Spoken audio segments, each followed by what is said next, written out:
Karena setiap musim, baik susah ataupun senang, Tuhan senantiasa hadir. Ada amin? Mari kita datang dengan membawa ucapan syukur kita di hadapan Tuhan, dan kita mengangkat pujian semusim berlalu.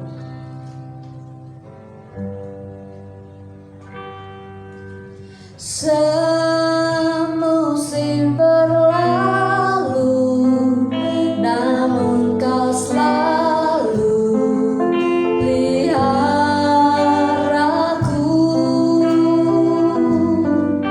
Kasih dan setiamu tak pernah layu di hidupku.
ucapan syukur.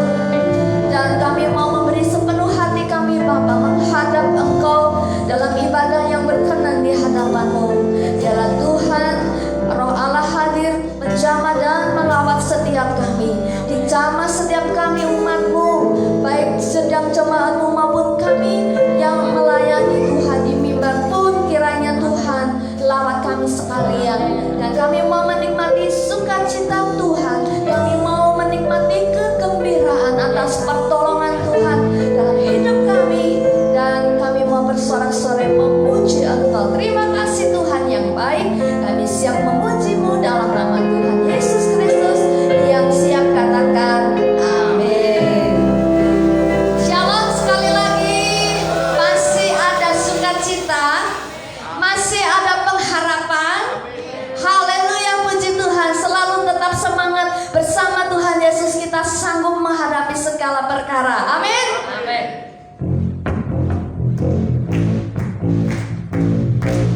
Tuhan kita bukan Tuhan yang diam, tapi Tuhan yang hidup, Tuhan yang bangkit untuk menolong dan menyelamatkan umat-Nya.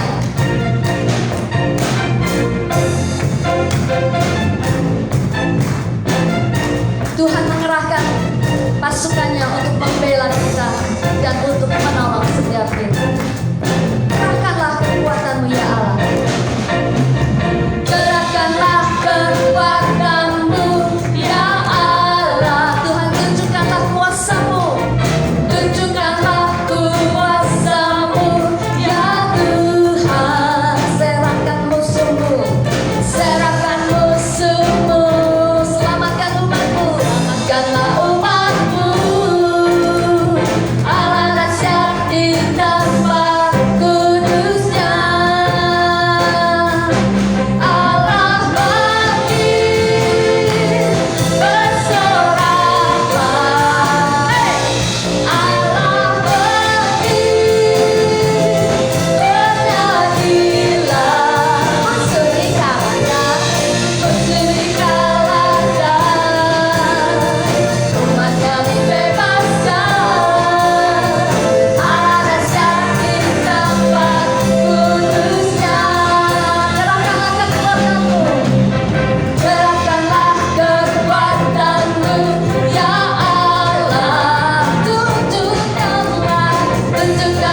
kuat. Ketika kita mengingat ada janji Tuhan dalam hidup kita, maka kita akan menjadi lebih kuat lagi. Karena itu perlunya kita selalu hidup dalam firman Tuhan. Perlunya kita selalu mengingat-ingat firman Tuhan, supaya hidup kita berkenan di hadapan Tuhan, dan Tuhan lebih lagi menyatakan kehendaknya atas hidup kita. Mari kita menyiapkan hati, pikiran kita untuk mendengarkan firman Tuhan, dan biarlah Roh Kudus menjamah hati kita supaya kita menerima berkat dari firman Tuhan. Roh Kudus, Kau hadir di sini. Roh Kudus, ku mengasihimu. Kau lembut, Kau manis, Kaulah penghiburku, penolongku, diutus Bapa-Ku. Katakan kembali, Roh Kudus, Kau hadir di sini. Roh Kudus, Kau hadir di sini. Kau hadir Tuhan. Roh Kudus, ku mengasihimu. Kau lembut, Kau manis, Kaulah penghiburku, penolongku, diutus Bapa-Ku. Ku buka hati, ku buka hati untuk Roh-Mu Tuhan. Mari kita buka hati agar Roh Kudusnya bekerja mengolah hati kita. Menyembah-Mu Yesus, jamah kami Tuhan, jamahlah kami, penuhi kami dengan kuasa Allah Maha Tinggi. Roh Kudus, Engkau hadir di sini, dan kami mau buka hati kami untuk-Mu Tuhan. Roh Kudus, Kau hadir di sini. Roh Kudus, Roh Kudus, mengasihimu. Kau lembut, Kau manis, Kau lembut, Kau manis, Kaulah penghiburku, penolongku, diutus Bapa-Ku. Buka hati, ku buka hati untuk Roh-Mu Tuhan. Ku buka hati, menyembah Yesus.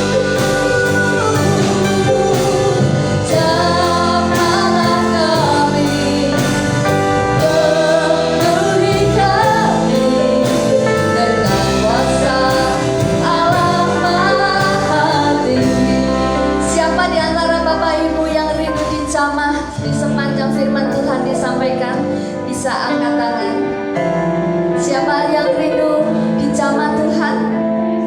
Mari kita bangkit berdiri, biar firman-Nya berbicara kepada kita pribadi lepas pribadi.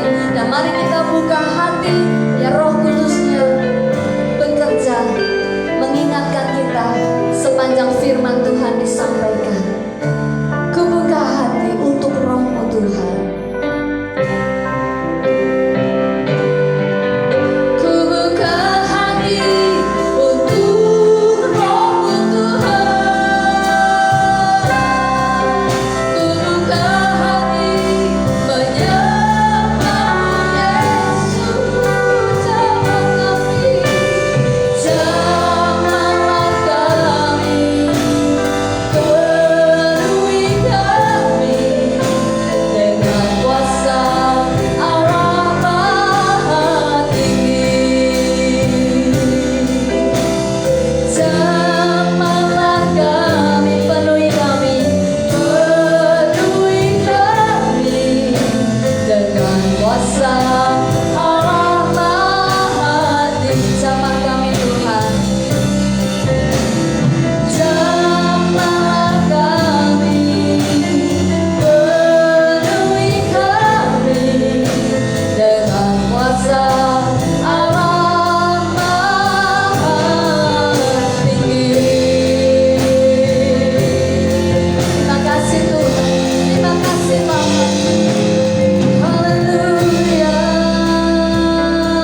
Engkau, dan kami menyerahkan kehidupan kami dan hati ini biarlah Tuhan Engkau bentuk, Engkau olah sebagaimana yang Engkau inginkan, dan selidiki akan hati kami Tuhan, selidiki akan segenap kepikiran kami Tuhan, supaya apa yang tidak berkenan di hadapan-Mu biar kami buang, kami lemparkan Tuhan, dan kami mau hidup di dalam kebenaran-Mu.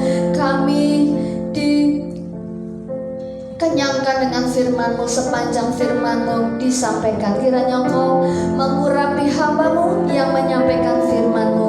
Biarlah pengurapan-Mu turun atas hamba-Mu ini, dan kami semua diberkati sepanjang firman Tuhan diberitakan. Terima kasih Tuhan, dalam nama Tuhan Yesus Kristus yang siap terima berkat firman Tuhan, katakan amin. Silakan duduk.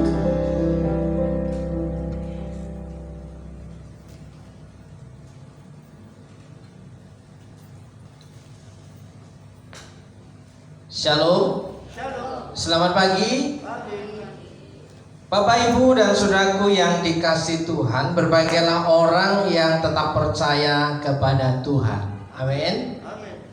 Puji nama Tuhan. Ibu, Bapak, saudaraku yang dikasih Tuhan, kalau pagi hari ini kita masih diberi kesempatan untuk menikmati umur yang sampai hari ini Tuhan berikan, sehingga hari ini kita bisa beribadah, hari ini kita bisa bersekutu, hari ini kita bisa memuji nama Tuhan. Hari ini kita masih bisa berkumpul bertemu dengan saudara-saudara yang lain. Oleh sebab itu saudaraku, mari kita sama-sama menikmati kebenaran firman Tuhan yang membuat kita semakin hari semakin kuat, semakin hari semakin bertumbuh iman kita, semakin hari semakin keluar buahnya dalam kehidupan kita.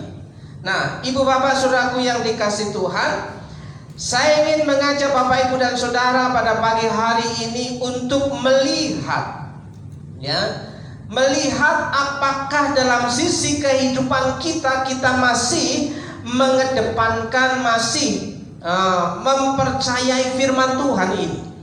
Ya, saudara dan saya sebagai orang Kristen, apakah kita masih mempercayai Alkitab? Ya. Kalau sepanjang bulan ini kita akan melihat sekelumit tentang Kristen tanpa Alkitab, yaitu Kristen yang punya Alkitab tapi tidak mau melakukan apa yang menjadi isi Alkitab. Jadi Alkitab itu adalah firman Allah yang hidup dalam kehidupan kita, tapi seringkali kita itu mengabaikan dan menolak firman Tuhan. Nah, saudaraku yang dikasih Tuhan, benarkah itu terjadi dalam kehidupan kita? Ya, apakah kita menjadi orang-orang yang mengaku-ngaku Kristen, atau orang yang benar-benar Kristen? Nah, saudaraku yang dikasih Tuhan, hari ini di minggu yang ketiga, biasanya minggu yang ketiga itu minggu-minggu kering, kata orang yang punya gaji. Kalau orang gajian, minggu terakhir itu harapan, minggu pertama itu sukacita, minggu kedua sudah mulai biasa-biasa saja, minggu yang ketiga biasanya minggu-minggu mengikat pinggangnya dengan kencang. Ya, saudaraku yang dikasih Tuhan, apa yang menjadi renungan kita pada hari ini adalah kita memeriksa motivasi dalam memberi persembahan. Sudah hampir 2 tahun saya tidak menyinggung soal persembahan. 2 tahun tidak khotbah tentang persembahan. Tapi biasanya orang yang khotbah tentang persembahan itu dicurigai. Ada banyak orang Kristen tidak suka dengan khotbah tentang persembahan. Orang Kristen ada banyak yang tidak senang ketika di khotbah diajarkan tentang persembahan. Tapi orang Kristen kebanyakan senang ketika diajar tentang berkat. Yang setuju katakan amin. Loh.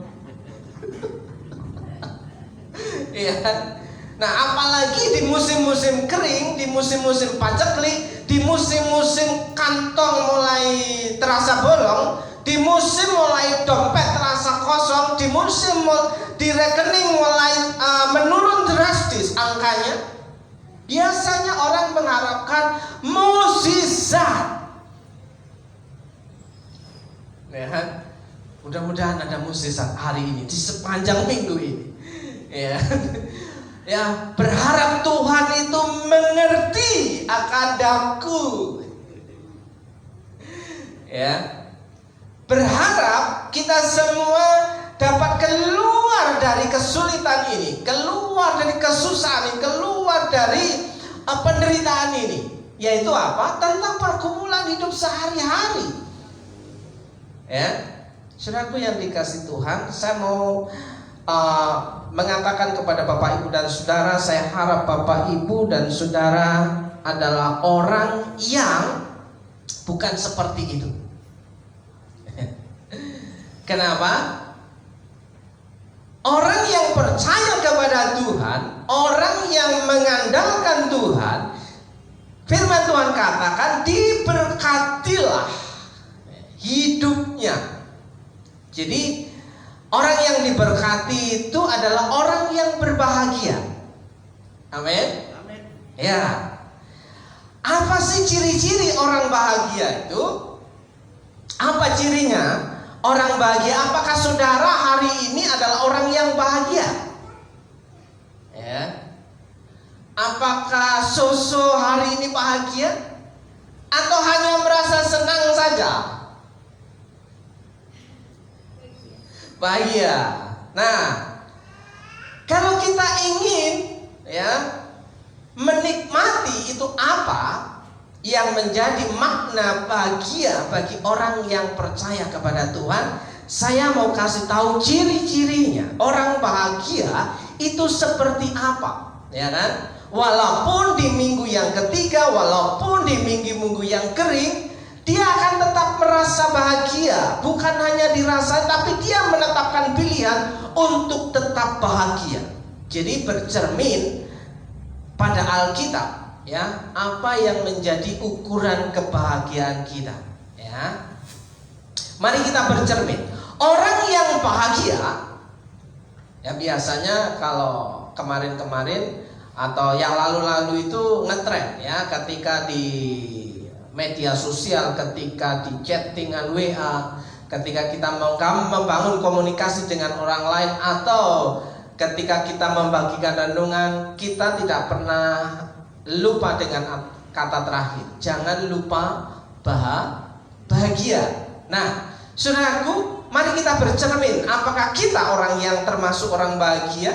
Orang yang bahagia itu ciri-cirinya adalah orang yang bisa mengucap syukur, atau dengan lain, orang yang bisa bersyukur. Menurut saudara, ya, orang yang bisa mengucap syukur, orang yang bersyukur itu biasanya tindakannya seperti apa? Ya, responnya seperti apa? Ya. Kalau firman Tuhan mengatakan mengucap syukurlah dalam segala hal. Dalam segala hal itu baik punya uang maupun tidak punya uang, baik sehat maupun sakit. Mengucap syukur. Baik dalam kondisi susah maupun dalam kondisi senang, orang bisa mengucap syukur, ya kan? Kalau Alkitab katakan mengucap syukurlah dalam segala hal, itu adalah orang yang bisa bersukacita. Ya, bersukacitalah, sekali lagi bersukacitalah. Ya, bersukacita. Ya, bersukacita. Saya kalau mendengar, ya, apa yang menjadi komentar dari istri saya yang tidak bisa membangun sukacitanya, langsung saya pangkas, langsung saya stop. Sudah berhenti sampai di situ bicaranya. Kenapa? Karena akan terus-menerus mengeluh. Keluhan pertama akan muncul keluhan yang kedua. Keluhan yang kedua akan muncul keluhan yang ketiga. Karena masalah di setiap hari kehidupan kita tidak akan pernah selesai. Kalaupun selesai akan muncul masalah baru. Masalah baru selesai akan muncul masalah yang lebih baru. Maka lebih baik mengambil keputusan mengucap syukur. Nah, saudaraku, ciri yang pertama adalah orang yang bahagia itu bisa mengucap syukur. Mengucap syukur itu bukan hanya sekedar kata-kata, ya kan? Mengucap syukur itu bukan hanya sekedar berkata puji Tuhan, tapi harus bisa melapangkan hati, melapangkan dada untuk menerima sesuatu yang tidak baik.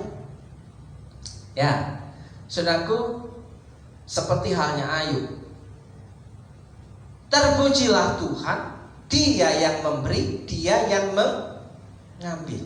Biasanya ayat ini dipakai oleh orang Kristen untuk orang yang ditinggalkan, orang yang telah meninggal. Padahal Ayub tidak mati, istrinya masih ada, ya. Oke. Ciri yang kedua, orang yang bahagia itu adalah orang yang masih mau bekerja. Ya. Orang yang bisa mengucap syukur adalah orang yang bisa melakukan sesuatu. Jadi orang yang bisa mengucap syukur itu bukan hanya sekedar berkata puji Tuhan, tapi orang yang mengucap syukur itu juga senang melakukan pekerjaan. Perhatikan baik-baik Bapak Ibu dan Saudara. Jika Bapak Ibu dan Saudara berharap kita diberkati Tuhan, mau tidak mau Bapak Ibu dan Saudara harus bekerja. Sekali lagi, ya. Orang yang minta berkat kepada Tuhan, mau nggak mau dia harus bergerak, dia harus bertindak. Dengan kata lain, bekerja. Apapun pekerjaannya, apapun yang dilakukannya. Jadi orang yang berbahagia itu tidak lupa bahwa dia sanggup bekerja. Karena orang yang bekerja patut mendapat upahnya. Oke. Ciri yang ketiga, orang yang bahagia itu adalah orang yang beribadah. Bahagia. Dalam ibadah dia ketemu dengan Tuhan. Biasanya orang Kristen yang sok dewasa akan berkata demikian, kan beribadah itu bisa di mana saja. Bisa di jalan, bisa di mobil, bisa di kantor. Iya, itu kalau jam kerja. Tapi kalau jam ibadah, ya, masih memakai alasan jam kerja dipakai waktu untuk ibadah. Tapi waktu ibadah dipakai untuk kerja.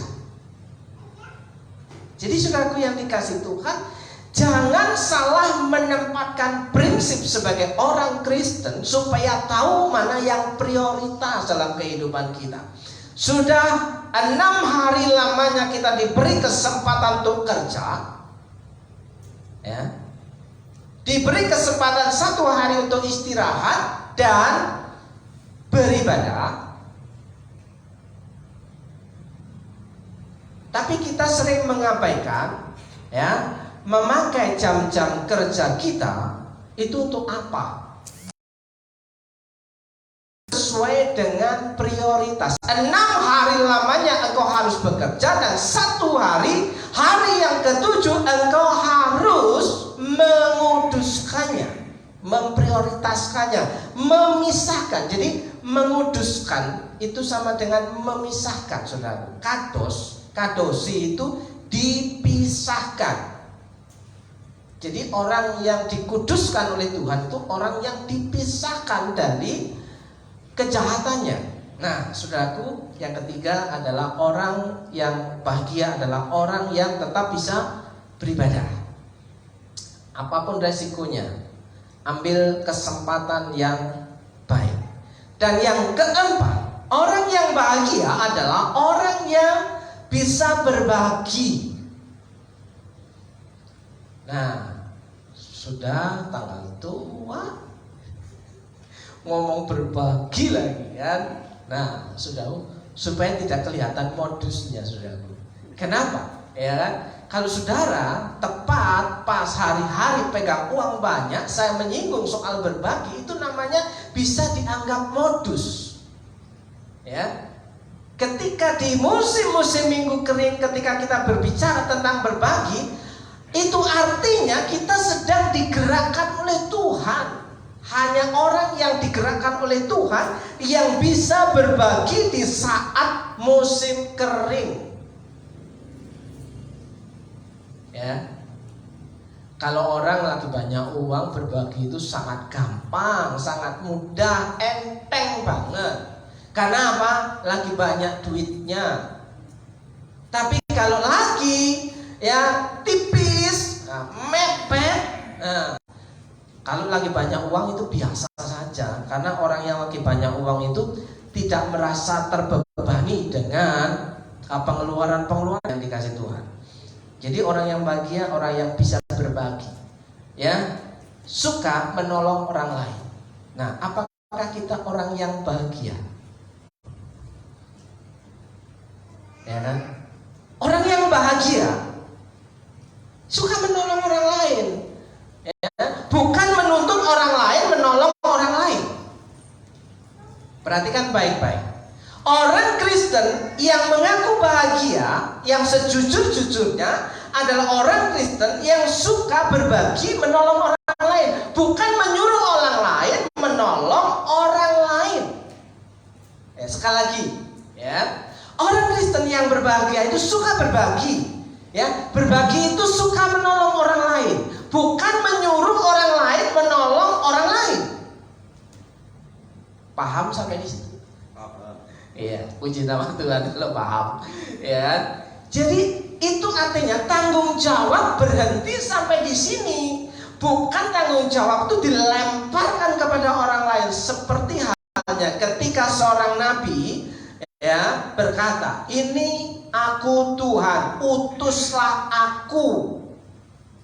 Jangan kayak Musa pada awal-awalnya, Tuhan, aku orang yang petah lidah, aku orang yang gagu, aku orang yang tidak pandai bicara, suruhlah orang lain saja.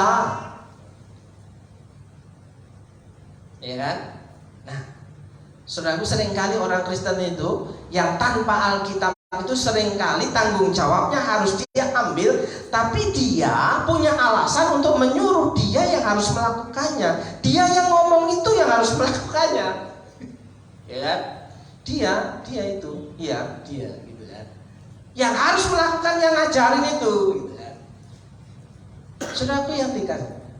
Berarti saudaraku, siapakah kita hari ini sehingga kita bisa berkata bahwa saya sudah menjadi orang Kristen puluhan tahun, tapi tanggung jawabnya berhenti sampai di sana, bukan sampai di sini, sampai di sana, bukan sampai di sini.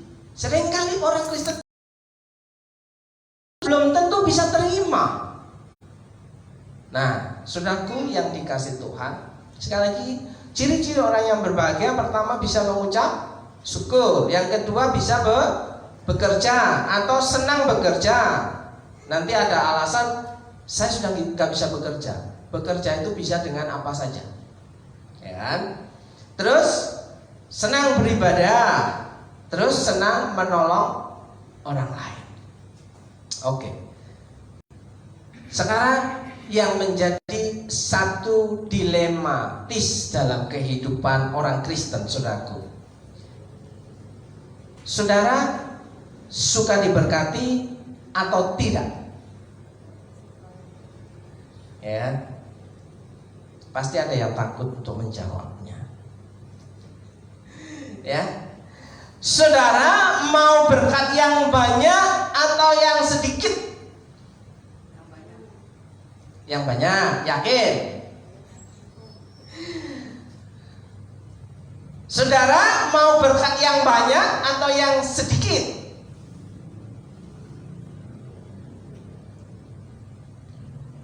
Yang terakhir, saudara mau berkat yang banyak atau yang sedikit? Yang banyak. Tapi kah?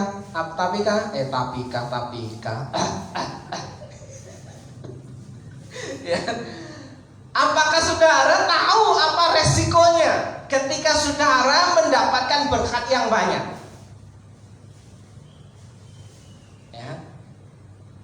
saudara sadar dengan permintaan saudara, Tuhan berkati aku berlimpah-limpah. Saudara senang lagu doa Yabes. Kiranya Tuhan memberkati aku berlimpah-limpah. Saudara tahu nggak resikonya ketika saudara berkati berlimpah-limpah, saudara diberkati menjadi orang kaya? Tahu resikonya? Belum pernah kaya. Saya berdoa Pak Bini bisa kaya. Loh, apa kira-kira mustahil? Saya kan sudah tua, bagaimana cara berusahanya untuk bisa menjadi kaya? Tidak ada yang mustahil bagi Tuhan. Ingat Kaleb pada umur 85 tahun, dia masih meminta proyek, Tuhan berikanlah bukit pegunungan itu kepadaku biar aku garap. Kaleb. Tapi masalahnya papinya bukan Kaleb. Tapi bisa meniru gayanya Kaleb. Ya, di umur 85 tahun Kaleb masih punya mimpi besar. Kenapa? Pasti ada tujuannya, saudaraku yang dikasih Tuhan. Oke. Mau berkat yang banyak atau sedikit sekarang? Sosok mau berkat yang banyak atau sedikit? Banyak. Kira-kira kalau diberkati dengan banyak berkat, Sosok terima syaratnya enggak kira-kira? Kan ada syaratnya semuanya, ya kan? Untuk bisa diterima Tuhan, untuk bisa masuk surga, itu percaya pengorbanan Yesus yang mati di kayu salib, ya, dan dikuburkan, turun ke dalam jurang maut, ya, dia bangkit pada hari ketiga, dia hidup kembali, dia naik ke surga, ya, orang akan diselamatkan. Percaya Tuhan Yesus diselamatkan tanpa embel-embel. Walaupun dosamu merah seperti kirmizi, akan menjadi putih seperti salju. Tuhan bisa mengubah hal yang semerah itu menjadi seputih itu, ya.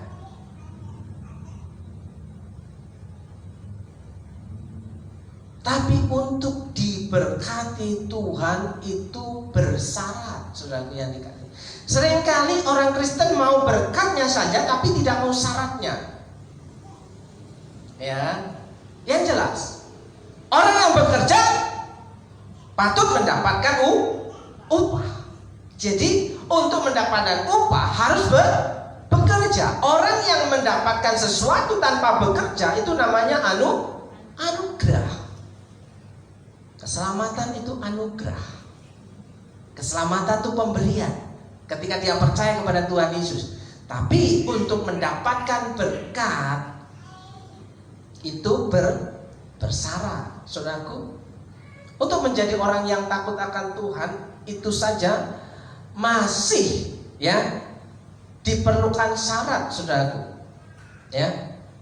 Kalau Daniel dikenal sebagai utusan Tuhan yang kaya.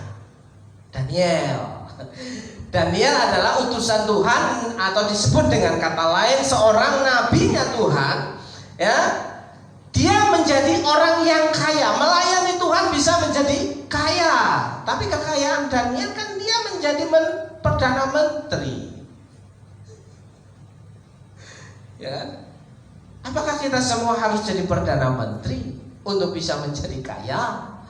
Ya, tapi pertanyaannya, adakah orang yang melayani Tuhan itu tidak bisa kaya? Ada.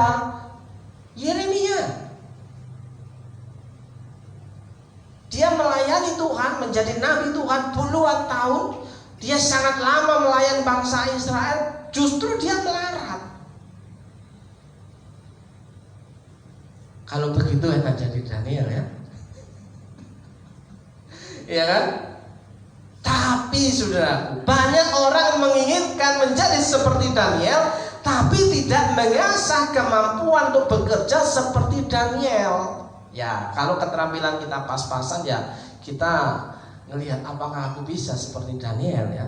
Daniel perdana menteri ya, wakil daripada big boss ya. Dia memiliki fasilitas tinggal di rumah yang mewah, di gedung yang megah. Saya kira kalau kendaraan sekarang itu yang dia pakai adalah Mercedes-Benz. Ya ben ngono, ben ini. Atau paling tidak ya Alphard lah. Biasanya kalau pejabat itu Camry lah, nggak carry. Nah, saudara yang dikasih Tuhan, saya ingin mau tunjukkan kepada saudara, Alkitab mengatakan demikian. Ya. Catatan Lukas pasal 12 ayat 48. Tetapi barang siapa tidak tahu akan kehendak tuannya dan melakukan apa yang harus mendatangkan pukulan, ia akan menerima sedikit pukulan. Perhatikan baik-baik bagian yang kedua. Setiap orang yang kepadanya banyak diberi, daripadanya akan banyak dituntut. Dan kepada siapa yang banyak dipercayakan, daripadanya akan lebih banyak lagi dituntut. Daniel itu tanggung jawabnya besar. Dia mengelola negeri, dia mengelola pegawai banyak, tanggung jawabnya besar. Dia harus mempertanggungjawabkannya kepada raja besar. Sementara kita menginginkan sesuatu yang besar, tapi seringkali tidak mau bertanggung jawab dengan hal-hal kecil. Kalau hal kecil aja tidak mau, apalagi hal besar. Nah, saudaraku yang dikasih Tuhan, masih mau berkat yang besar? Masih mau berkat yang banyak? Atau sedikit? Sepertinya firman Tuhan ini gak enak. Mau ngomong Tuhan berkati aku, tapi bersama. Tapi kalau ngomong Tuhan biarlah aku begini-begini saja, tapi gak enak. Iya kan?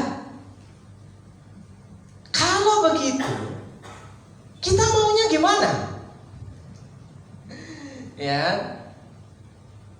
Nah, saudaraku, sekali lagi firman Tuhan katakan, setiap orang yang kepadanya banyak diberi, biasanya orang itu akan berdoa kepada Tuhan ketika dia belum punya apa-apa, ketika dia masih pendapatan gajinya masih kecil, dia akan berdoa kepada Tuhan. Atau ketika orang itu belum bekerja, dia akan berdoa kepada Tuhan. Tuhan, berilah aku pekerjaan yang pas. Maksudnya yang pas itu ya gajinya gede. Ya kenapa? Setiap orang akan mendapatkan ya harapan bahwa ketika dia bekerja mendapatkan seleri. Ya, seleri itu gaji yang memadai. Biasanya orang kalau dikasih pekerjaan dia tanya apanya? Berapa gajinya? Tapi sebenarnya orang yang lagi nganggur, lontang-lantung, ketika dikasih pekerjaan dia tanya gajinya, itu kira-kira cengli enggak? Kira-kira cengli enggak? Apple to apple enggak? Kira-kira itu layak enggak sebenarnya? Sudah nganggur berbulan-bulan, ada orang menawarkan pekerjaan, dia berkata, berapa sih gajinya?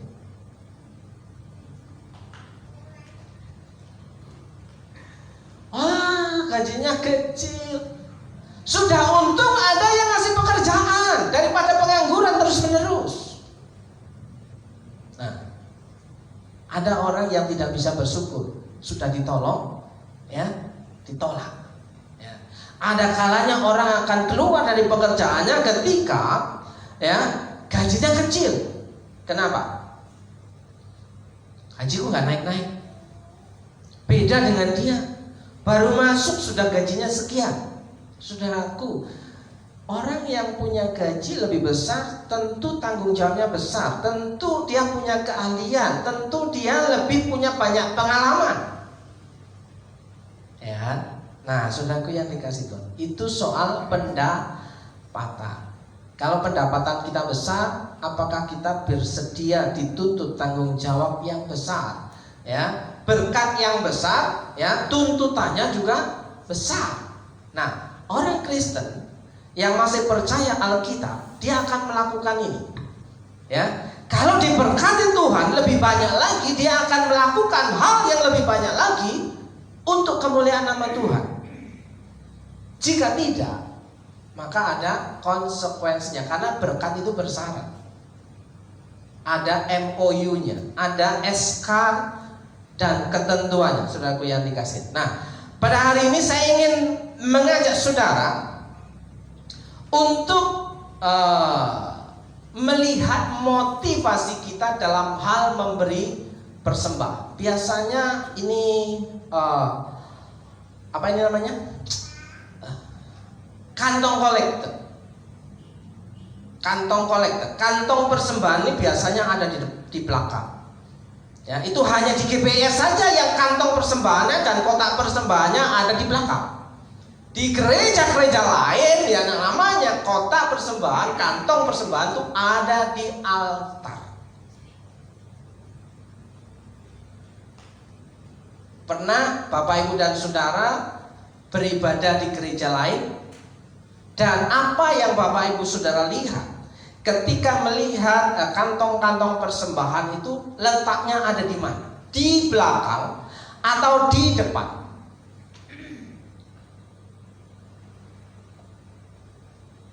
Kalau di gereja-gereja lain, orang Kristen yang beribadah kepada Tuhan itu memberi persembahan itu dengan sukacita, dia akan maju ke depan. Bagaimana dengan GBS Purwokerto? Kalau dipindahkan ke depan nanti ada yang nggak tahu kantongnya di mana, nggak tahu kotaknya ada di mana. Ya sudahlah, kalau nggak ada. Nah, saudaraku, mari kita sama-sama meringis dan menangis. Kenapa? Sama-sama susah. Ya. Apakah kita suka sebelum masuk ke motivasi, ya, masuk ke motivasi dalam memberi persembahan? Karena Bapak Ibu, saya baru kemarin hari Minggu itu mendengar di pemuda, anak-anak muda seusia Susu, seusia Nathan itu tidak memahami secara benar, ya, tentang hal persembahan. Ya, biasanya orang tua itu menasihati anak, itu yang disuruhkan apa, yang dinasihatkan apa? Biasanya yang punya anak, ya, harapannya untuk anaknya apa? Ya, kalau ngomong sama anak biasa nasihatnya apa? Ada yang punya anak? Oh, nggak ada semua. Ya, Bu Titi punya anak berapa? 3 ya? Masih mau nambah? Yes. Yang sebelah yes. Ya, biasanya kalau anaknya, paling tidak anaknya ulang tahun deh. Ketika anak ulang tahun, nasihat orang tuanya apa kira-kira? Yang paling populer apa, Pak Stephen? Turut manut sama orang tua. Ya, itu yang paling populer, ya, yang paling viral, ya. Ya, nasihat yang paling banyak diucapkan orang tua kepada anaknya adalah kamu harus turut, kamu harus taat kepada orang tua, kamu harus hormat kepada orang tua. Padahal saudaraku, Ulangan pasal yang ke-6 ayat yang ke-4, ayat yang ke-5, ajarkanlah anakmu itu secara berulang-ulang Taurat Tuhan. Taurat Tuhan itu isinya bukan hanya hormatilah dan taatilah orang tuamu, masih banyak yang lainnya, ya kan? Nah, saudara, apalagi disinggung soal persembahan. itu jauh, ya. Anakku misalnya, susu kamu jangan lupa ya, nanti kamu ke gereja persembahan. Berapa sering kamu dinasehati seperti itu? Hah? Karena gini ya. Lo iya tahu? Karena kalau anak masih meminta kepada orang tuanya, mau gak mau orang tuanya akan memberi ya uang. Nih nanti untuk persembahan jangan lupa, jangan buat jajan, ya tik tik tik tik tik tik tik, ya. Persembahan atau jajan ya? Persembahan atau jajan ya, kayak gitu kan? Nah, saudaraku yang dikasih Tuhan, apalagi disinggung persembahan. Kira-kira persembahan di dalam gereja itu ada berapa macam? Ada berapa macam? Bapak Ibu pernah yang Bapak Ibu ajarkan untuk anak-anak saudara, kira-kira ada berapa macam persembahan yang dilakukan di dalam sebuah gereja? Atau paling tidak di GBIS Purwokerto yang Bapak Ibu ajarkan kepada anak-anak? Ya? Hah?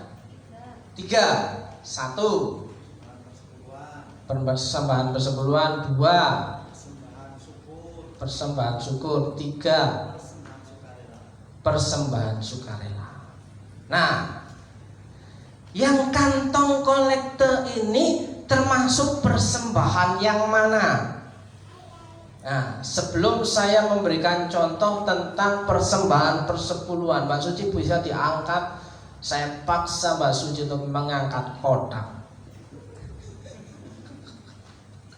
Ya, supaya tahu bedanya, ya. Mengenal persembahan di gereja, ada persembahan. Oke. Terima kasih Mbak Suci. Ada persembahan persepuluhan. Nah, ini kotaknya. Ada persembahan syukur, ada persembahan sukarela. Nah, kalau yang ini loh, persembahan apa?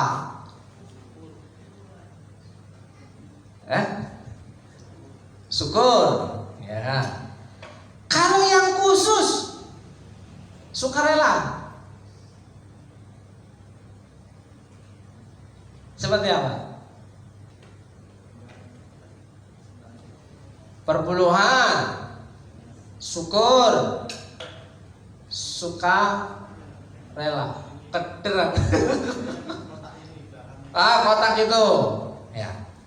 Kalau saudara masuk ke gereja yang ada katanya Jawa itu, ya kan? Kira-kira di sana ada berapa persembahan?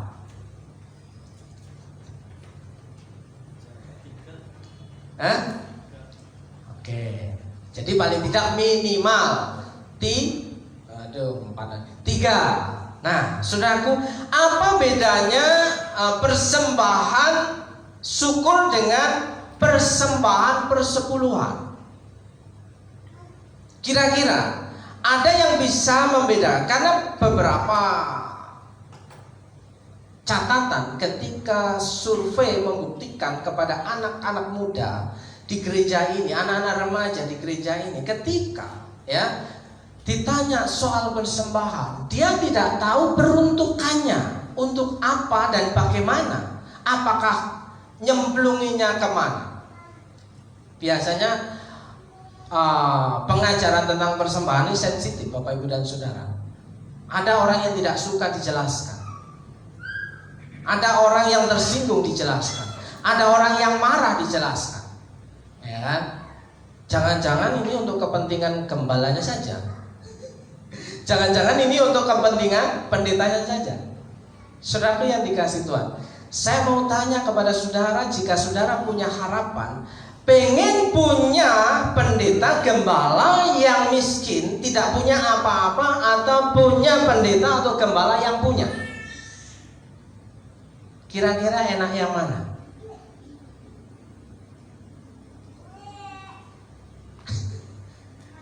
Ya.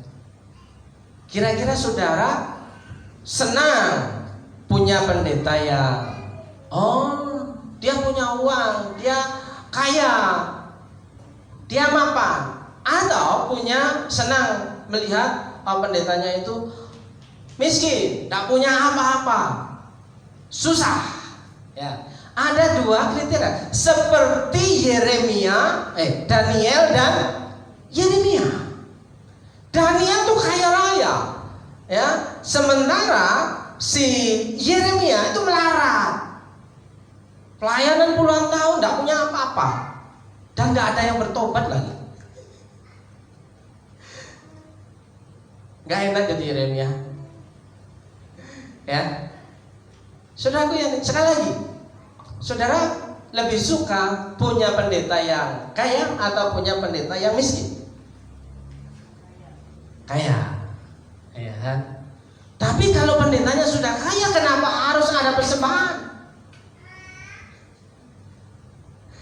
Nah, persoalannya di sini. Kenapa seringkali orang itu hitung-hitungan dalam soal persembahan? Karena apa? Melihat kadang pendetanya sudah kaya. Saudara yang dikasih Tuhan, saya mengajak saudara. Sekarang saya ingin melihat lagi. Sebenarnya untuk apa sih persembahan ini?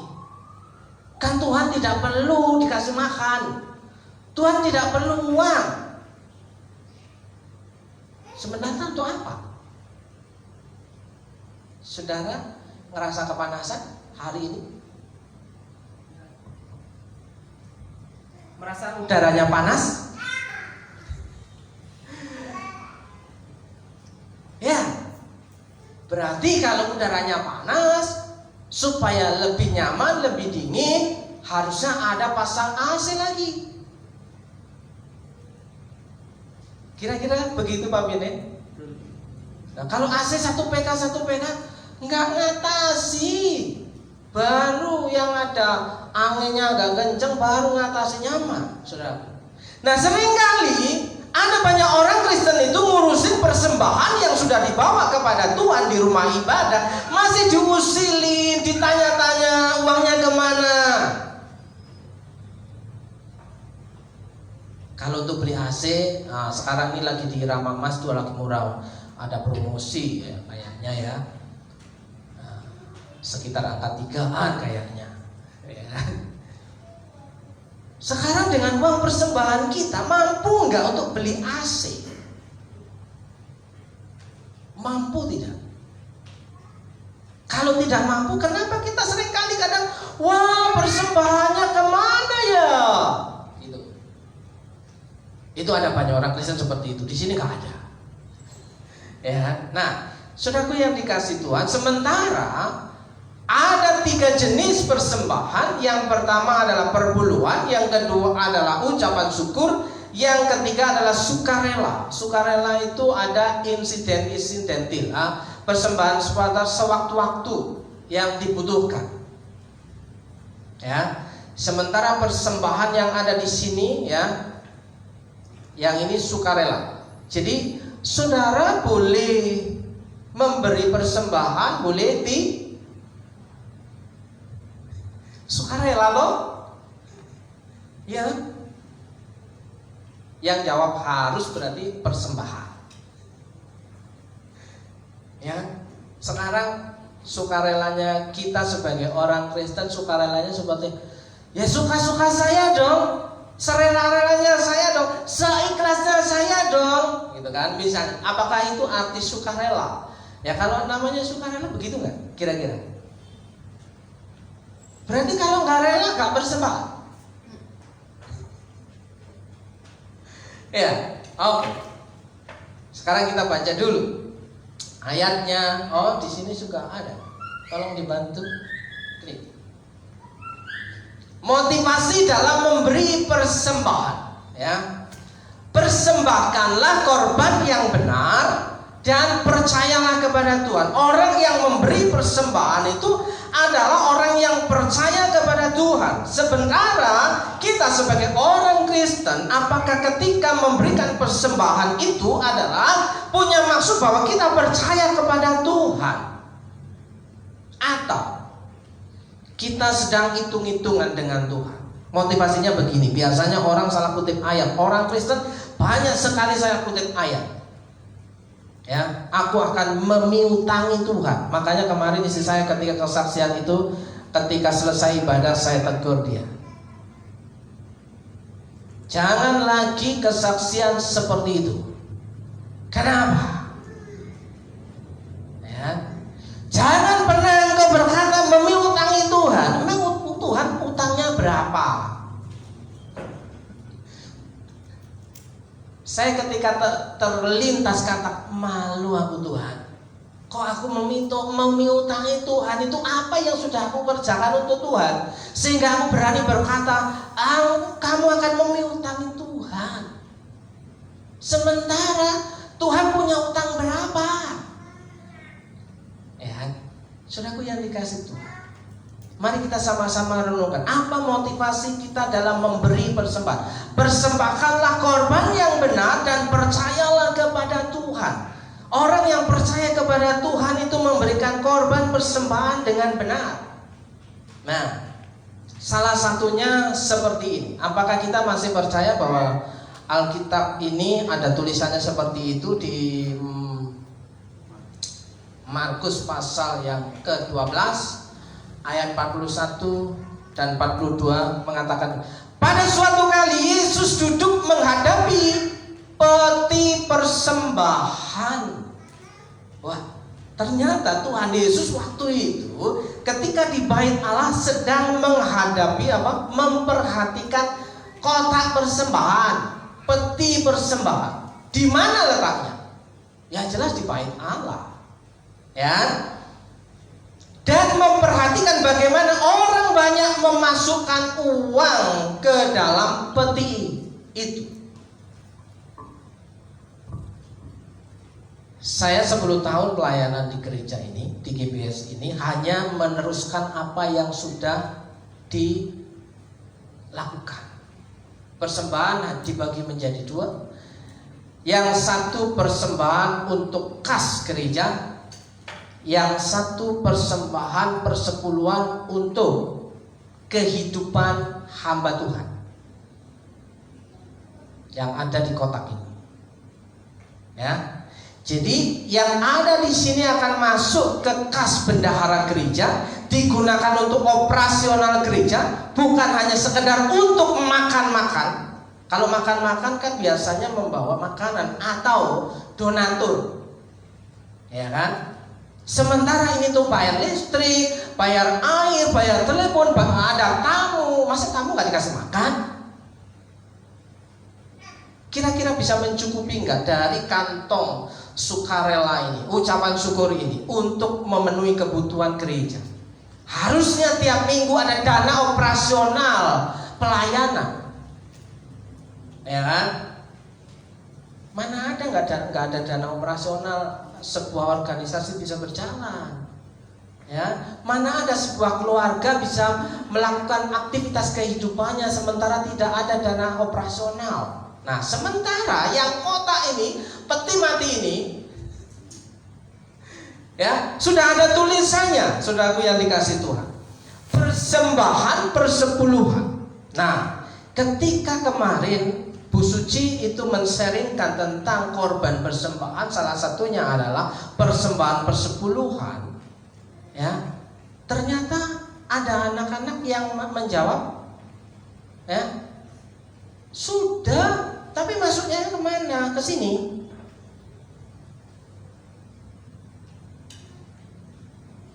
Ya, persembahan persepuluhan, tapi masuknya ke sini. Oke, kira-kira peruntukannya sama atau tidak?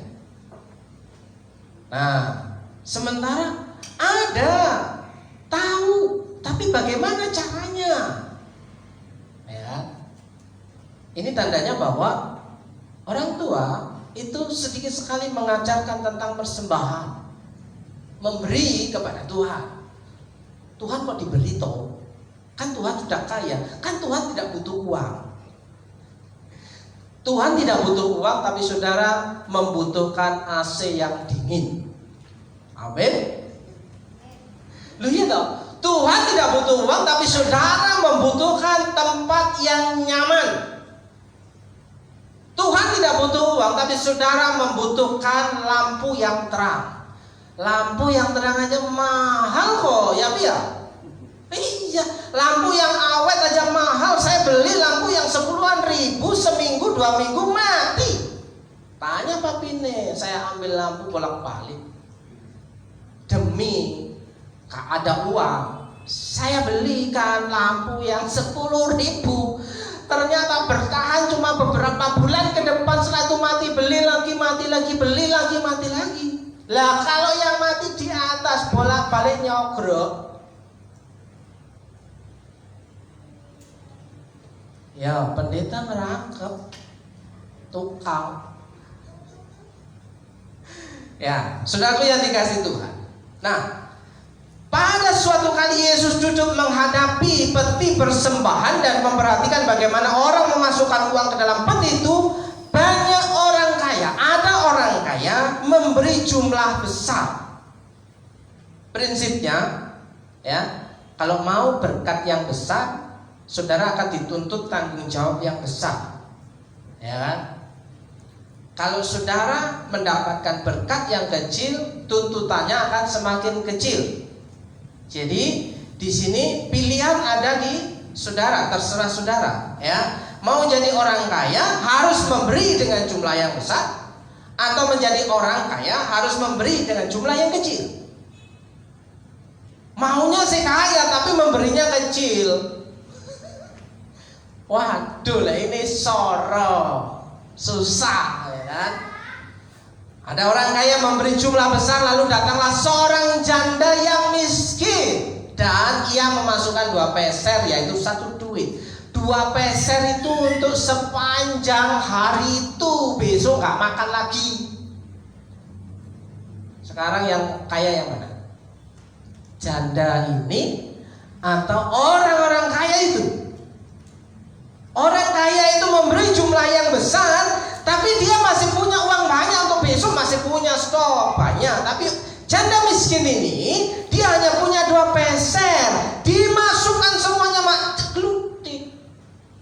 Nah, orang Kristen seringkali malu kalau persembahan bunyi klutik. Aduh, nanti bunyi lagi kan. Nah, saudaraku, apa yang dilihat Tuhan Yesus? Tuhan Yesus justru menghargai janda miskin itu, walaupun cuma 2 peser, tapi itu seluruh hidupnya. Karena ketika dimasukkan dia nggak punya uang lagi, nggak bisa untuk beli makanan lagi. Kira-kira imannya lebih besar yang mana? Orang kaya atau yang miskin? Nah, saudara jawab di rumah saja, karena lama nunggunya. Ya kan? Sekarang sementara yang kedua adalah di sini ada kotak, ditulis persembahan persepuluhan. Persembahan persepuluhan itu artinya apa? Tan. Kemarin udah belajar sama Bu Suci loh. Bukan pendetanya loh yang ngajarin tentang persepuluhan loh. Apa tan? Persepuluh dari yang kita dapat. Persepuluhan dari yang kita dapat. Sekarang lebih duluan mana? Memasukkan persembahan ke kotak persepuluhan atau memasukkan persembahan ke persembahan syukur? Kira-kira Dimas, kalau kamu punya uang ya segitu-segitunya, kamu akan masukkan kemana nih? Ke sini atau ke sini? Bingung, karena belum terbiasa jadi bingung sudah. Ya dikasih Tuhan. Kira-kira pilihan yang kamu tentukan, kamu akan memasukkan persembahanmu yang uangmu hanya itu ke kantong persembahan syukur ini atau ke kotak persepuluhan? Berikan alasan kalau kamu hanya salah satu. Ternyata persembahan itu materinya berat loh. Tiap minggu dilakukan, ya, tapi gak pernah diajarkan. Jawabnya susah, lama, ya kan? Ini bukti bahwa Ulangan pasal yang ke-6 ayat ke-4 ke-5, ya, ajarkanlah, ya, Taurat Tuhan itu berulang-ulang. Ternyata diulang-ulang pun tetap nggak connect, saudara. Sudah ada jawabannya kan? Oke, berikan jawaban. Masuk ke mana? Sini. Ya. Kalau masuk ke sini, ini syukuran. Berarti tidak memberikan ke persepuluhan. Sementara kalau persembahan persepuluhan itu tadi katamu apa? Sepersepuluh dari apa yang kamu dapatkan. Berarti yang harus dimasukkan ke sini dulu, saya ulangi, atau ke sini dulu. Nah, selama ini yang kita lakukan sebagai orang Kristen, masuk ke sini dulu atau ke kota ini dulu. Ini berat loh. Kenapa? Jangan-jangan ini khotbah hanya untuk kepentingan pendetanya aja.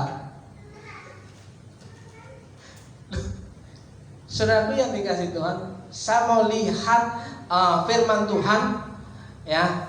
Apakah ini masih berlaku atau tidak? Yang berlaku itu apakah hanya kantong kolektor itu yang jumlahnya tidak seberapa besar?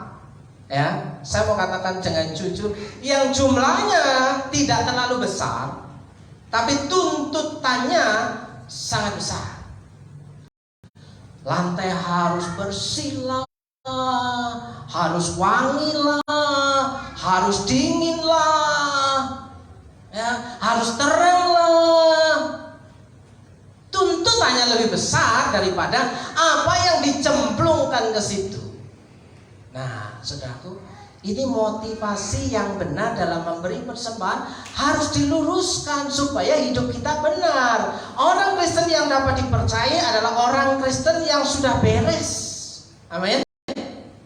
Dibereskan dulu masalahnya, ya. Jangan nanti gerundel-gerundel di luar. Wah, tadi khotbahnya persembahan mulu. Saudaraku ingat, saya persembahan, khotbah persembahan bisa dihitung berapa kali dalam 1 tahun, 2 tahun, saudaraku. Ya. Nah, tugas saya hanya meluruskan, saudaraku. Ya. Oke. Sementara demikian, orang kaya memberi dari kelimpahannya, orang miskin memberi dari kekurangannya. Bahkan apa yang dia punya itu dimasukkan semuanya ke situ, ke peti, ke kotak itu. Yesus mengamati. Wah, seringkali orang Kristen meremehkan persembahan loh. Kenapa? Tidak penting persembahan itu, bahkan untuk maju ke depan aja malu. Tuhan tidak penting seberapa jumlah yang saudara masukkan ke kotak maupun ke kantong kolektor. Yang terpenting Tuhan perhatikan adalah bagaimana motivasi saudara memberi persembahan itu ke dalam kotak atau ke dalam kantong kolektor.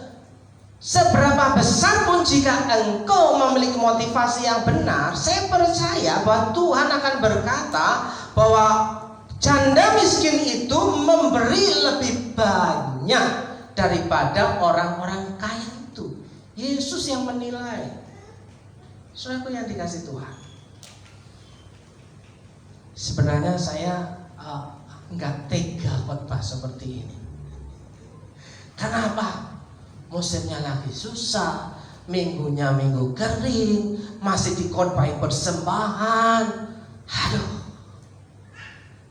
nggak tega sebenarnya. Sebagai gembala nggak tega, sebagai bapak nggak tega. Tapi mau dibilang apa? Banyak yang nggak tahu. Tadi satu, dimasukkan kemana sih? Kayaknya persepuluhan dengan korban syukur sama aja dimasukkan ke kantong kolekte semua, ya kan? Terus kalau persepuluhan itu berapa sih? Oh, mau hitung-hitungan lagi? Mau hitung-hitungan lagi? Yang akan berhutang saudara, bukan Tuhan. Saya percaya kalau mau hitung-hitungan matematika, yang berhutang lebih banyak itu adalah saudara daripada Tuhan. Sekali lagi, kalau kita mau hitung-hitungan dengan Tuhan, yang banyak berhutang itu adalah saudara, bukan Tuhan. Tuhan tidak pernah berhutang. Seringkali orang Kristen berkata, kalau kamu memberi perpuluhan, kamu akan diberkati berkali-kali lipat. Salah. Modus itu namanya.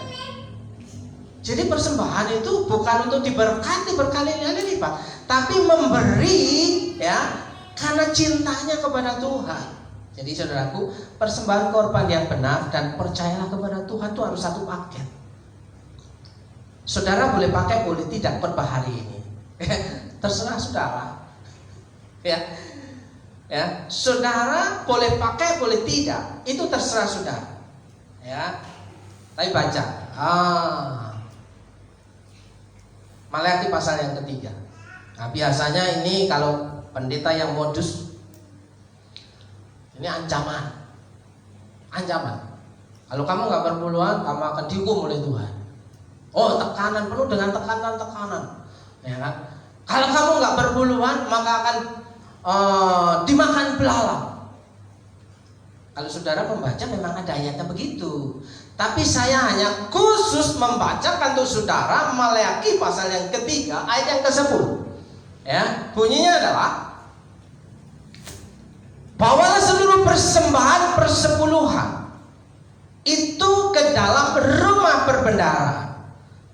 Bawalah seluruh persembahan persepuluhan itu ke dalam rumah perbendaharaan, ke dalam rumah Tuhan, ke dalam tempat ibadah, di mana kamu beribadah. Jangan diecer-ecer di gereja A, di gereja B, di gereja C. Persembahan sepuluhan boleh di mana saja, diecer-ecer.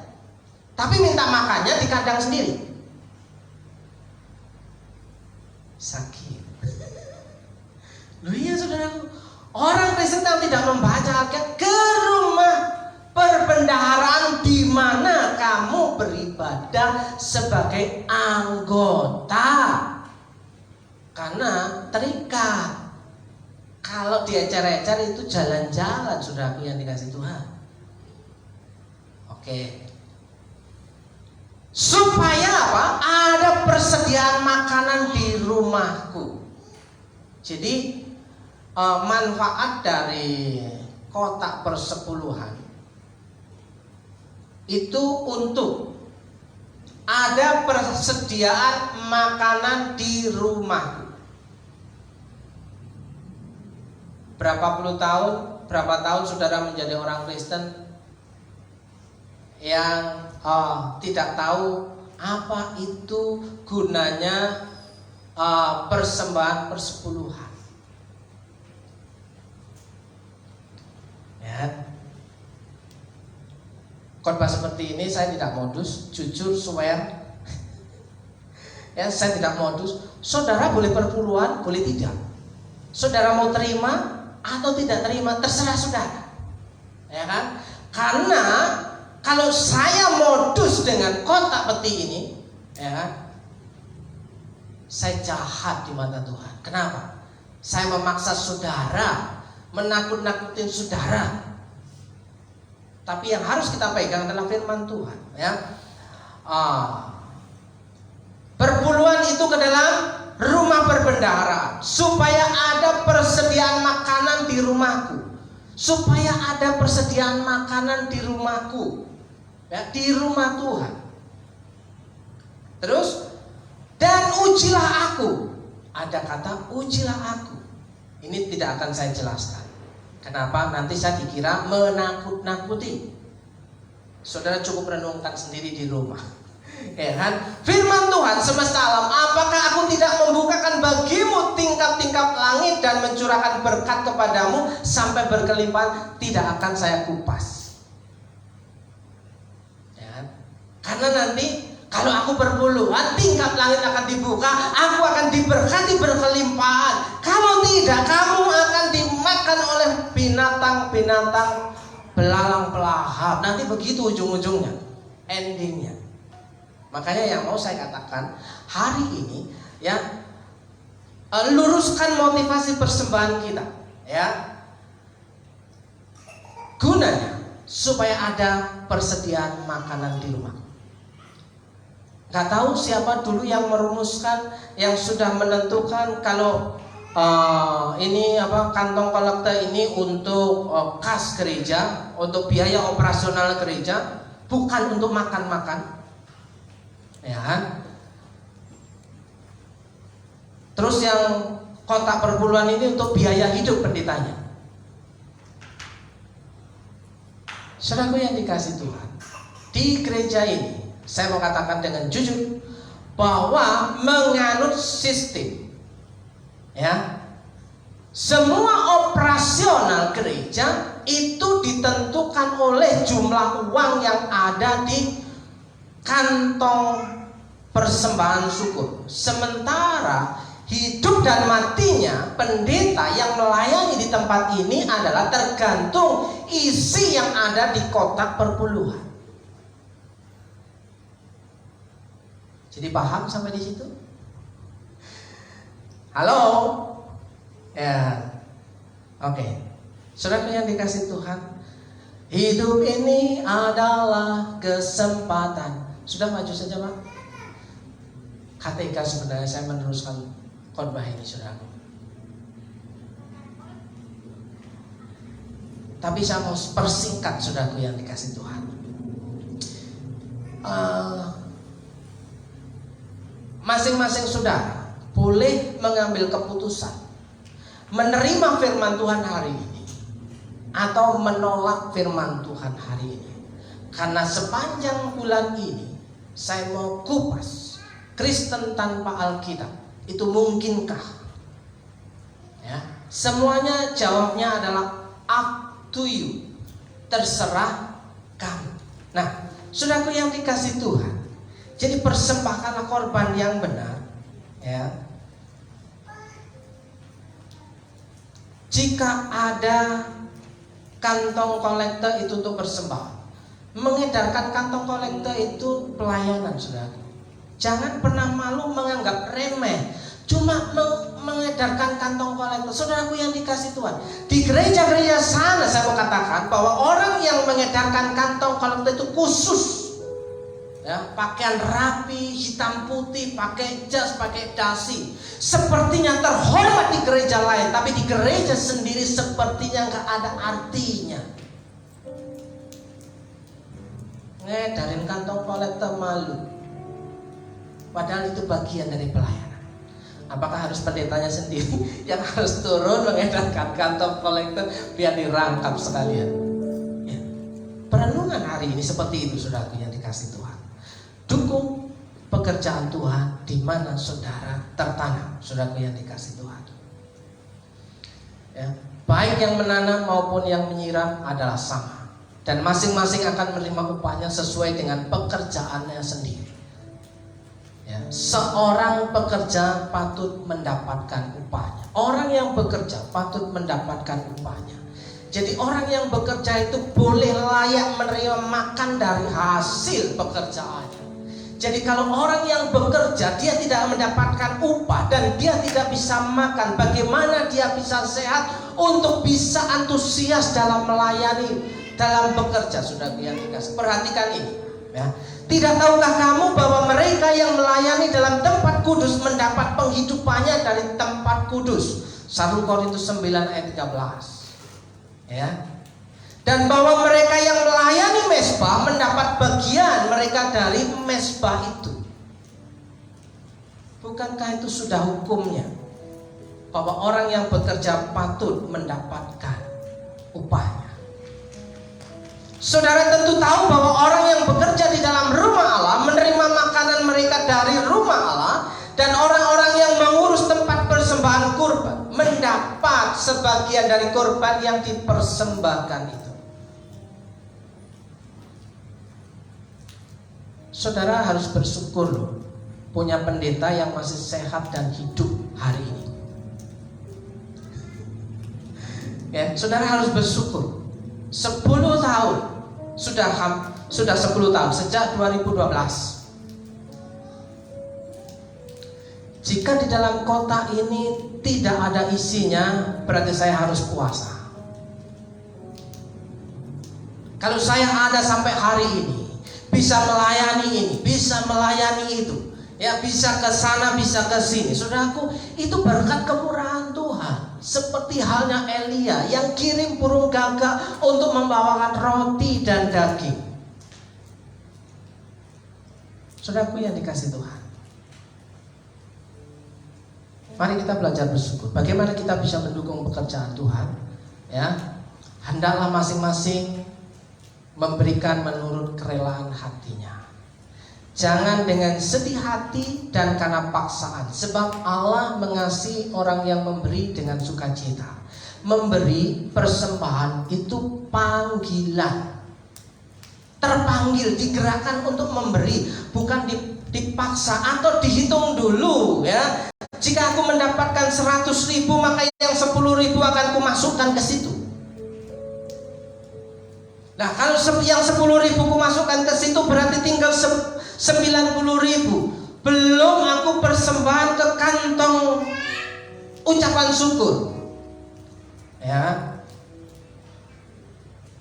Kira-kira lebih besar mana kantong ucapan syukur dengan persembahan persepuluhan?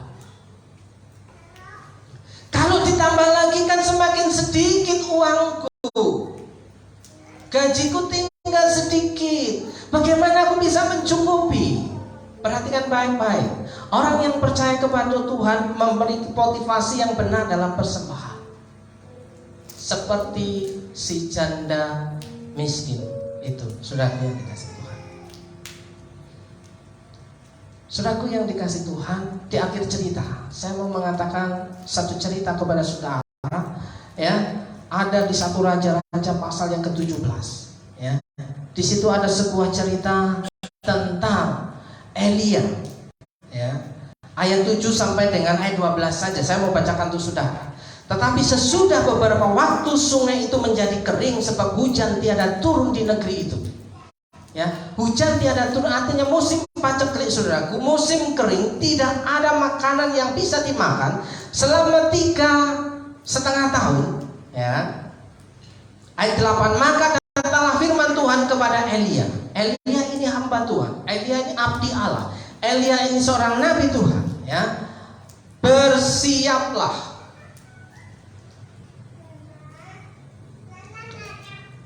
Bersiaplah pergi ke Sarfat termasuk wilayah Sidon dan diamlah di sana. Ketahuilah, aku telah memerintahkan seorang janda untuk memberi engkau makan.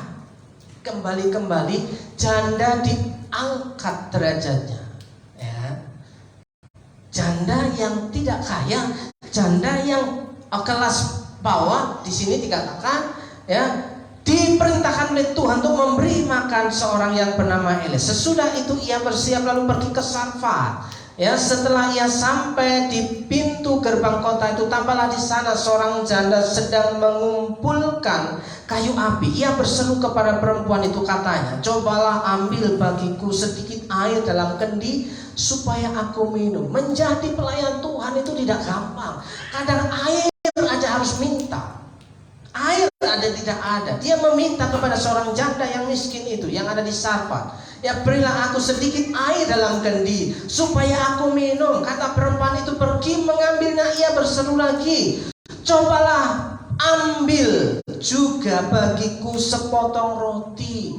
Ternyata air dan roti pun dia tidak punya, saudaraku.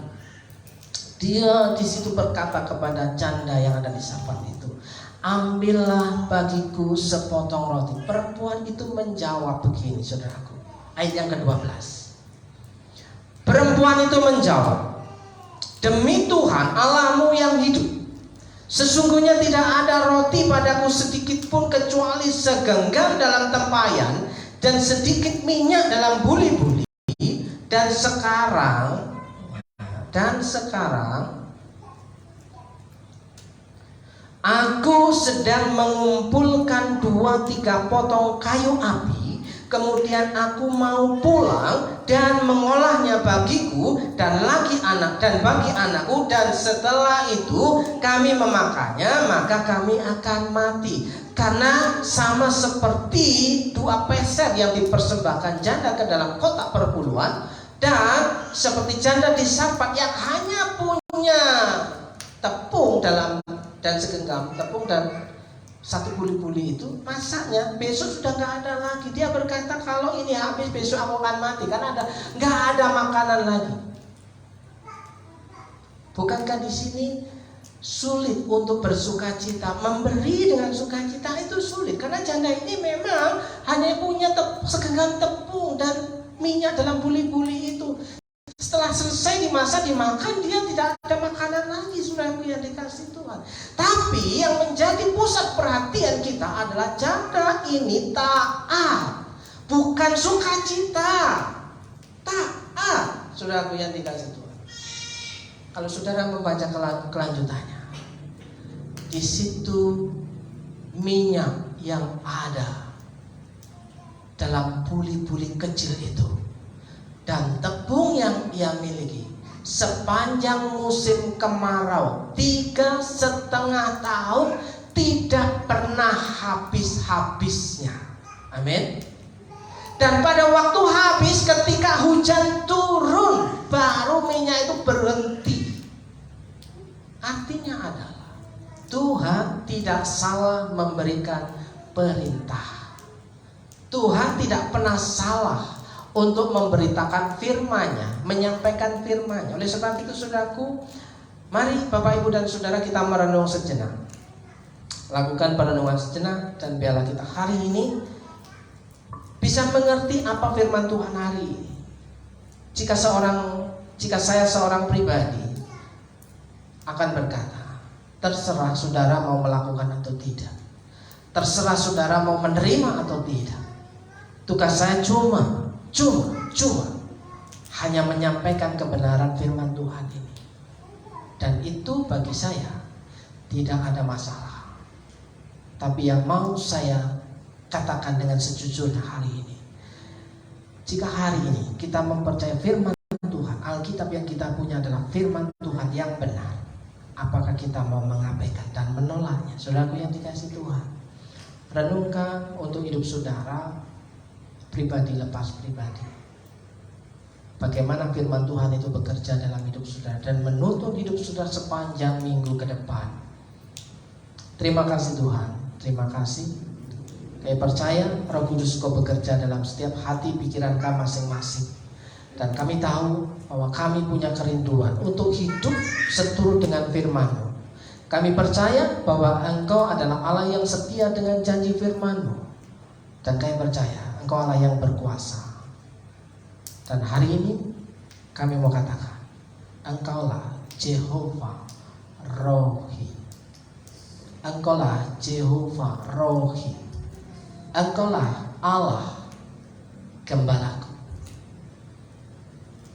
Tuhan adalah gembalaku, takkan kekurangan aku. Dalam berkat nama Yesus, saudara yang percaya katakan amin.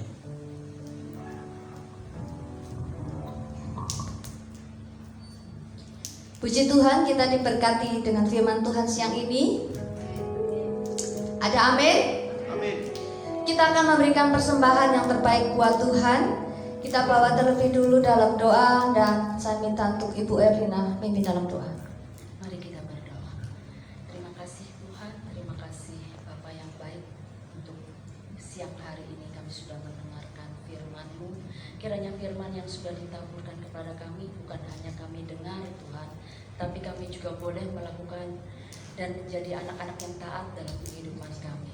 Terima kasih ya Tuhan, sebentar kami akan memberikan persembahan kepadamu, persembahan, kiranya kami dapat memberikan persembahan yang terbaik untuk Tuhan, dan persembahan kami ini boleh menjadi berkat untuk kami dan juga berkat untuk gereja kami ini Tuhan. Terima kasih ya Tuhan, berkati tangan-tangan yang sudah memberi, Tuhan balaskan berkali-kali lipat, kali ganda. Kiranya hidup mereka semakin Tuhan berkati. Terima kasih Bapa, terima kasih Yesus. Kami peralaskan doa kami hanya di dalam nama-Mu. Haleluya, amin. Aku diberkati.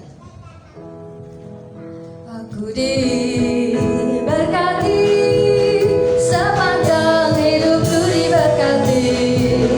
Bila bangun waktu pagi, siang, berganti malam, aku diberkati. Aku diberkati, sepanjang hidupku diberkati. Bila bangun waktu pagi, siang, berganti malam, aku diberkati. Aku diberkati, sepanjang hidupku diberkati. Bila bangun waktu pagi, siang, berganti malam, aku diberkati. Aku diberkati, sepanjang hidupku diberkati. Puji Tuhan, bila bangun waktu pagi, siang, berganti malam, aku diberkati. Shalom saudaraku. Saya menyebut Bapak Ibu dan Saudara untuk bangkit berdiri, dan sebelum kita meninggalkan tempat ini, saya mau tanya kepada Bapak Ibu Saudara yang di rumahnya benar-benar tidak ada beras.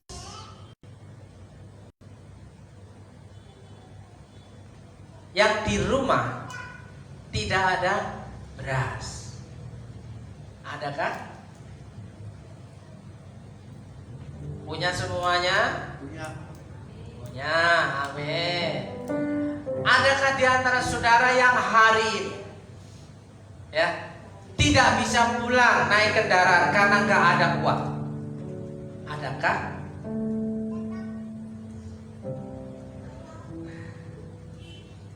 Saya akan praktekkan, ya. Karena saya yang mengajar, saya harus mempraktekkan. Ya, jika benar ada di antara Bapak Ibu dan Saudara yang benar-benar tidak ada stok beras, saya akan kasih. Jika ada di antara Bapak Ibu yang tidak bisa pulang dari ibadah karena nggak punya uang sama sekali, saya juga akan kasih. Kenapa? Karena saya tahu itu artinya di posisi itu, saudara, kita benar-benar butuh Tuhan. Amin. Saya mengajak untuk Bapak Ibu bangkit berdiri.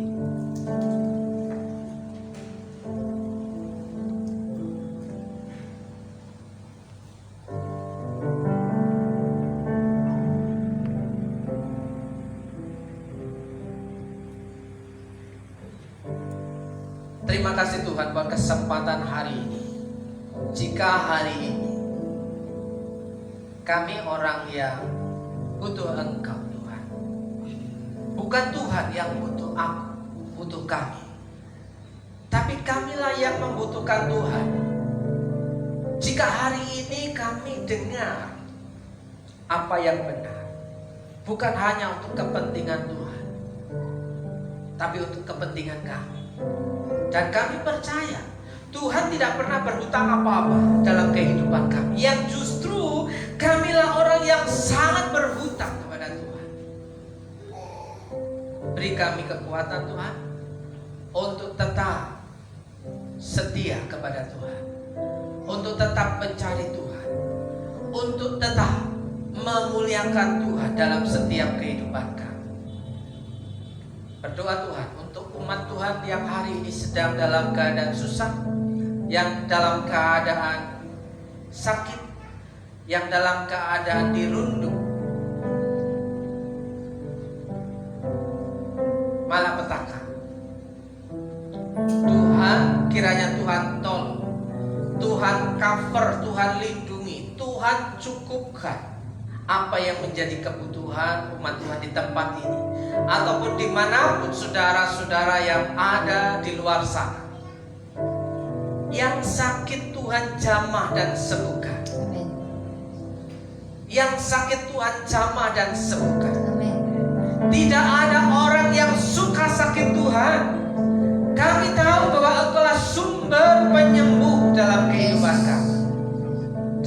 berkat nama Yesus. Terima kasih Tuhan. Kami bersyukur untuk berkat firman-Mu hari ini. Ibu bapak saudaraku yang dikasihi Tuhan, terimalah doa berkat untuk saudara. Jika engkau baik-baik mendengarkan suara Tuhan Allahmu dan melakukan dengan setia segala perintahnya yang kusampaikan kepadamu pada hari ini, maka Tuhan Allahmu akan mengangkat engkau di atas segala bangsa di bumi. Segala berkat ini akan datang kepadamu dan menjadi bagian jika engkau mendengarkan suara Tuhan Allahmu. Dalam berkat nama Yesus, Tuhan memberkati engkau dan melindungi engkau. Amin. Tuhan menyinari engkau dengan wajahnya dan memberi engkau kasih karunia. Yes. Tuhan menghadapkan wajahnya kepadamu dan memberi engkau damai sejahtera. Amin. Dalam berkat nama Yesus, Tuhan memberkati rumah tangga. Amin. Tuhan memberkati pasanganmu. Tuhan memberkati anak-anakmu. Amin. Tuhan memberkati seisi rumah. Berkat-berkat yang baru diperintahkan mendatangi hidup